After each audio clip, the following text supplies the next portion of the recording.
Bonjour à tous et bienvenue pour un nouvel épisode de Data Watch. Bonjour Axel. Salut Bertrand. Pour rappel, Data Watch podcast, on y parle de derniers articles de data engineering ou très proches de data engineering. On déborde souvent sur la partie IA. Et aujourd'hui, on va commencer par une news de AWS qui transforme son service S3 en sorte de mémoire pour les applications d'IA, donc pour LLM. Là, en gros, AWS, maintenant, il permet de stocker et de chercher des vecteurs directement dans S3. Donc ça, c'est très important parce que les vecteurs, c'est comme ça que l'on stocke la donnée utilisée pour les grands modèles de langage. Donc ça soit de l'image, de la vidéo, même du texte, tout simplement. Et avant, on avait besoin de bases vectorielles, donc de bases spécifiques pour stocker cette donnée-là. Et donc avec les ressources derrière, hein, avec les clusters, et cetera. Et là, AWS permet directement de stocker en fait les vecteurs directement sur S3 et puis de faire des recherches directement dessus. Donc, ce qui est beaucoup plus simple, ce qui permet de juste penser en termes de stockage pour l'alimentation des LLM et puis de mettre en place tout un système spécialisé par rapport à ça.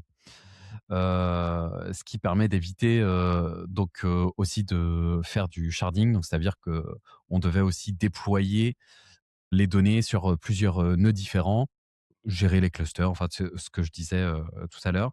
Apparemment, on peut aussi sur S3 stocker beaucoup plus de vecteurs au sein d'un même, ils appellent ça d'un même index, mais au sein d'un même endroit, on va dire. Je ne sais pas comment dire ça autrement. Et au niveau des performances, c'est annoncé que pour des requêtes qui sont fréquentes, les performances sont à peu près à 100 millisecondes, donc ce qui est largement assez pour faire du chatbot ou du RAG de manière interactif. Qu'est-ce que tu en penses, toi, Axel, de cette nouvelle fonctionnalité?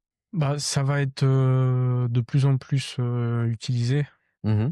Là, Amazon clairement prépare le terrain pour que S3, qui est sa solution phare de stockage, soit future-proof. Mmh.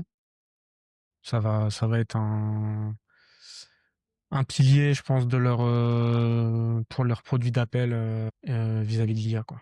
Ouais, clairement. Puis ça va un peu à contre-courant aussi de ce qui est mis en place depuis déjà pas mal de temps, c'est-à-dire mettre en place des bases vectorielles, mettre en place des champs, enfin des colonnes dans des tables où on stocke du vecteur. Là, c'est vraiment, le vecteur comme fichier et on le pose sur S3. Ouais, je pense qu'il y a aussi du coup une courbe d'apprentissage pour les data engineers plus douce. Bien sûr. Parce que les bases vectorielles, il faut quand même un certain temps de travail avec pour être en maîtrise. Exactement. Et en parlant d'IA générative, il y avait un article aussi sur, Antigravity, un nouvel IDE, proposé par Google où ils mettent en avant l'expérience, IA. Est-ce que tu pourrais nous en dire plus? Ouais, donc Antigravity, pour faire simple, c'est la solution développée par Google, Mmh. qui est une surcouche de Visual Studio Code avec des features liées à l'IA et, Mmh. à l'ère agentique.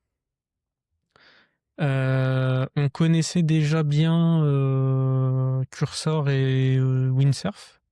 Ouais. Je pense que c'est les 2 solutions qui sont les plus connues à date. Et ce que propose Google avec Antigravity, Mmh. hem, c'est de vraiment, je dirais qu'il propose un IDE, donc une interface de développement, Ouais. comme un data hub. Aujourd'hui, comment on développe? La plupart des data engineers, ils codent dans Visual Studio Code, quoi, dans leur IDE. Mmh.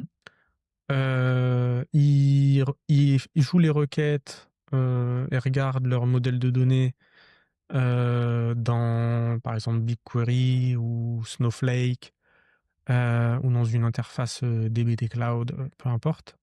Mmh. Et ils regardent le rendu sur leur outil de dashboarding, donc un Power BI, un Looker. Et ce que propose cet outil-là, Antigravity, c'est de se dire, on veut passer le plus de temps possible sur Antigravity, sans devoir, Mmh. switcher de contexte, au fil du développement. Donc c'est vraiment centré sur, la DX, donc Developer Experience. Donc Mmh. on connaissait déjà, l'UI, l'UX. Mmh. Maintenant c'est beaucoup la DX qui propose avec, ces solutions-là, et il y a notamment quelque chose de très intéressant, c'est que, L'auto l'auto l'authenti eh, l'authentification, c'est un peu dur, à cette heure-ci, repose sur, donc l'IAM, donc l'Identity and Access Mmh. Management, donc Ouais. le service, Google, qui gère, les accès. La connexion au serveur MCP, du coup, se fait via, ce système d'authentification. Donc c'est une couche de sécurité qui est importante. Ouais. Hem Et on peut se faire des agents, nos cas d'usage et les outils qu'on utilise. Mmh. Par exemple, moi, ce que je retiens, personnellement le plus, c'est que, on va pas juste coder dans Antigravity, mais on va aussi avoir un agent qui va lire les données et les métadonnées de BigQuery directement depuis Antigravity. De BigQuery et d'autres bases de données. Et d'autres bases de données. Mmh. En revanche, on va rester sur, de l'écosystème Google. Ouais.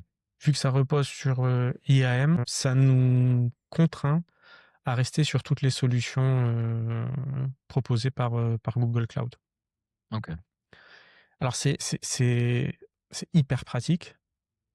Le point, je dirais, et ça, on peut pas trop leur reprocher puisque en fait, ils développent un écosystème sur lequel ils ont la main. Mmh. Donc, c'est pas forcément une mauvaise volonté de leur part. Alors, même si forcément ça profite à leur business. Mmh. Mais, ce qu'ils font avec Antigravity, c'est qu'ils construisent un écosystème où ça devient de plus en plus facile de gagner en productivité et en qualité, puisque on va pouvoir, faire des agents qui vont automatiser beaucoup de choses et nous proposer aussi beaucoup de choses. Mmh. Comme l'outil, a accès au code et à la donnée et à la métadonnée, Ouais. il peut, proposer par exemple des axes d'analyse, des tests. Ça devient vraiment un assistant complet et pas juste un assistant de code. Mmh. Il peut avoir aussi accès à Looker, donc pour avoir un agent, qui fait de la data visualisation, Mmh. et qui va aussi profiter de la feature, de modèle sémantique de Looker pour pouvoir construire des produits data qui sont, fiables et qui reposent sur des données gouvernées. Et ça, c'est Mmh. hyper important parce que le modèle sémantique aujourd'hui, il est très peu utilisé en entreprise, ou plutôt il est pas assez bien gouverné, pas assez mature. OK. Mmh. Souvent, il est porté, à plusieurs endroits. Moi, ce que je conseille, c'est de le porter dans DBT, si on utilise DBT, Mmh. au plus près de la transformation de données. Il peut aussi être porté, dans l'outil de visualisation comme Power BI ou Looker qui propose des outils de modèles sémantiques, de couches sémantiques. Ouais. Hem, Après ça reste, quoi, je veux bien être challengé sur le sujet. Hem Et juste pour rappel, la couche sémantique, ça va être la définition de tous les KPI et les dimensions au même, au même endroit. OK. Donc si un produit, data a besoin d'un KPI ou d'une dimension et de sa description, il va toujours aller le chercher au même endroit. Mmh. Et on OK. utilise souvent un dictionnaire de données comme, Collibra, Open Metadata et cetera pour que le métier ait aussi la main, sur, définition de toutes ces assets, quoi, je sais pas comment dire en français, mais, Actifs. comment? Les actifs. Ouais, mais je sais pas, en français, ça sonne moins bien. Tous Bah, tout ces ce qui crée de objets. la valeur, ouais, les éléments, structurants des produits data. Mmh. OK. Et Antigravity, pour donner un retour aussi, je l'ai téléchargé, j'ai installé et j'ai voulu utiliser donc les, serveurs MCP parce qu'au final, ce qu'ils proposent aussi, c'est de facilement utiliser, du MCP dedans et effectivement, j'ai été voir parmi, tous les serveurs, enfin le MCP Store qui est proposé et j'ai branché directement, BigQuery. Donc c'est vrai que quand on clique dessus, on fait install, ça dit juste qu'il faut se connecter et cetera. Je me suis, connecté et j'ai directement pu aller, chatter avec l'agent, j'ai, chatté avec, Gemini, Flash et pour lui dire, «Est-ce que tu peux aller regarder sur mon projet Intel? J'ai telle table et je voudrais que tu me fasses quelques analyses» et de lui-même, i effectivement, avec un raisonnement, il a été lancé alternativement des requêtes SQL, il a été interroger les métadatas et cetera, pour répondre à mon besoin et il a généré une sorte de, je sais pas si c'est un fichier MD, mais en tout cas, il m'a donné un rapport qui a exploité mes tables comme il fallait, via le MCP et ce qui était fait assez rapidement. Donc j'étais agréablement surpris, j'ai trouvé que c'était vraiment très simple, la prise en main. Et c'est assez qualitatif quand même, même avec Gemini Flash, j'ai trouvé que c'était pas mal du tout. Non, clairement, moi, je vois la facilité d'utilisation et la couche de sécurité. Alors, bien sûr, il faut Mmh. que ce soit bien gouverné, hein, c'est pas non plus open bar. Bien Et sûr. cet outil-là, bien gouverné, il peut peut réduire, quand même, la complexité organisationnelle des départements data. Ouais, clairement. Hem, concrètement, moi, avec le recul, je trouve que ça va amener de la clarté, parce qu'il y aura Mmh. moins de gens dans les départements data, qui feront quand même, peu ou prou l'activité Mmh. et ça va simplifier les choses, OK. même organisationnellement, Mmh. pas que, techniquement, Ouais.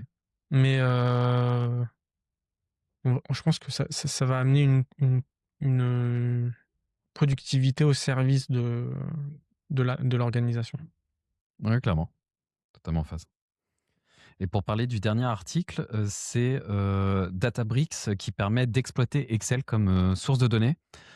Heu, pour moi, ce sujet, c'est assez, heu, risqué, je trouve. Donc c'est Daniel Beach qui a fait, une vidéo là-dessus. Heu, il dit juste que, Databricks s'est basé sur le fait que malgré la sortie de nouveaux outils, malgré, le fait d'industrialiser la donnée, derrière, le métier utilise toujours un tableur, donc en l'occurrence Excel, hem, pour, heu, pour mettre à disposition, des KPI officiels. Heu, il y a vraiment un contexte métier dans Excel. Donc là, je ne dis pas si c'est bien ou pas, mais, En mmh, pratique, Excel est quand même, reste quand même, incontournable, quoi. ouais, clairement avec les métiers et donc là, Databricks permet de brancher un Excel, directement à du Spark, à des data frames, Spark ou directement à exploiter de manière, avec du SQL. Il faut juste lui préciser la feuille ou les feuilles que l'on souhaite, exploiter, la plage de cellules et il y aura du côté de Spark une inférence du schéma en mode automatique. C'était aussi une des possibilités, sur des fichiers, sur d'autres fichiers, exploités via Spark. Il y a possibilité de faire du streaming aussi dessus, c'est-à-dire avec, des nouvelles arrivées de fichiers Excel. Hem, donc clairement, je dirais qu'on ça peut être exploité comme un fichier CSV pouvait, être, exploité aussi. Mais derrière ça, il y a aussi des, mmh, dangerosités inhérent à ce type, de format, mais Daniel Biche dit que ça peut être, des problèmes, que soit le format, parce que là on parle de Excel, dans le sens où Excel, l'utilisateur, lui, il peut changer la structure, il peut changer, éventuellement les types de données aussi dans Excel. Enfin, on peut facilement faire des bêtises Mais il dit que même avec le CSV, avec le parquet, il peut y avoir aussi des problèmes. Le problème, c'est vraiment l'instabilité de la source en elle-même. Il dit que les bons data ingénieurs connaissent ces risques, ils les documentent, ils les surveillent. Malgré tout, je pense que faire un fichier Excel, ça permet de donner encore plus de possibilités à l'utilisateur de casser en fait la source. Heu, pour dire clairement, moi je suis complètement contre l'utilisation de tableurs comme fichier source. Actuellement, on peut aussi faire ça sur BigQuery en ayant un Google Sheet et en branchant une table BigQuery au Google Sheet. C'est une possibilité intéressante. J'ai dû l'utiliser aussi en mode production parce qu'il n'y avait pas le choix. Mais je trouve ça assez horrible à maintenir, très dangereux. Ce qu'on a dû faire aussi en production, c'est mettre pas mal de garde-fous. Donc ça veut dire développer des app scripts qui va checker automatiquement la qualité de la donnée avant de pouvoir l'ingérer dans BigQuery. Donc juste pour Euh, rappeler, l'AppScript, c'est une fonctionnalité dans Google Sheet qui te permet de faire des scripts en JavaScript oui, pour manipuler Google Sheet en question, quoi. c'est un peu l'alternative VBA de Excel sur Google Sheet. Même si avec AppScript, on peut aller beaucoup plus loin que ce qu'on peut faire en VBA, mais ouais, clairement plus loin. Euh, mais il dit aussi que refuser Excel juste par principe, ça coupe beaucoup la plateforme du métier, du business en fait, et que ouais, bien sûr, et que ça peut aussi créer du shadow IT parce que les métiers ils vont continuer à utiliser leurs fichiers Excel dans leur coin de toute façon. Ça, je suis clairement en phase, mais malgré tout, je trouve que c'est très très dangereux. Bah, en fait, Je- pourquoi ils utilisent Excel, moi, je vois deux grands cas d'usage. C'est Mhm, pour faire des analyses, tu sais, ils font du TCD sur des données, ils ont la mhm, main et ils aiment comment dire, cette marge de manœuvre plutôt que d'être dans un Power BI où effectivement c'est plus beau, c'est plus coloré, c'est rafraîchi automatiquement, etc. Tout c'est bien industrialisé. Par contre, c'est rigide. Ils ont pas la main, c'est pas eux qui vont développer le front du Power mhm, BI. Donc il y a ce cas d'usage-là. Et le deuxième cas d'usage, c'est pour faire des paramétrages. mhm, Par exemple des seuils, des scores, etc., qui doivent mettre à jour toutes les semaines, par exemple. Ils vont utiliser une feuille Excel ou Google Sheet pour rentrer ces données-là et que ces données-là soient ingérées par la data platform. Je dirais que ce problème, ce sujet, il risque d'être moins présent dans les années à venir mhm. parce qu'en fait, l'IA va nous permettre de faire de plus en plus vite des petits fronts pour le métier Ouais. où ils pourront rentrer ces données de paramétrage, par exemple. Mhm, Donc on va avoir une couche de sécurité dans la saisie. Euh, et avec un petit front simple pour qu'ils aient accès à ce qu'ils saisissent, ce qu'ils paramètrent, etc. mhm, Après, pour le cas d'usage analytique, euh, je pense que ça va continuer. Ils vont toujours télécharger de la donnée et faire des TCD, etc. dans Excel. En revanche, je pense qu'il y a des outils qui vont apparaître sur le marché qui vont ramener de la souplesse et où ils vont plus prôner la self-BI avec des environnements virtuels, par exemple, pour un mhm, métier où il pourra faire son bac à sable et donner une vision finale de ce qu'il veut. Et ça va nous arranger aussi, nous, data engineers, parce que quand un métier vient avec quelque chose de déjà bien abouti au mhm, niveau des spécifications, bah, il n'y a plus grand-chose à faire. Ce qui prend le plus de temps, c'est de se mettre d'accord sur ce qu'il faut développer, quoi, et sur ce qu'ils mhm. veulent. Donc, je pense que c'est pas mal. Franchement, Databricks, en faisant ça, euh, ils se disent que c'est quand même important parce que ça règle quand même pas mal de contraintes entre l'IT et le métier. Mais je pense que moi, je suis plutôt optimiste sur le sujet. Je sais pas ce que t'en penses toi, mais qu'on va enfin arriver à bout des tableurs.